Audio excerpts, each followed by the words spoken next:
похоже, упало дерево. МЧСники приехали. Я сначала подумала, машина пожарная. А сейчас смотрю, там кусты или дерево. Наш садик нормально, хорошо, не на детей упало. Вон так. Где я тут буду заходить?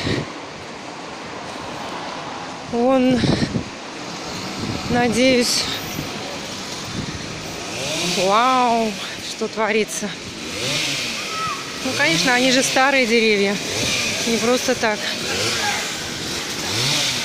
С пилами.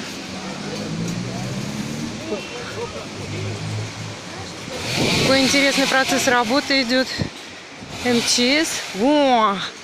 Какое дерево. Это наш детский садик. Пожалуйста.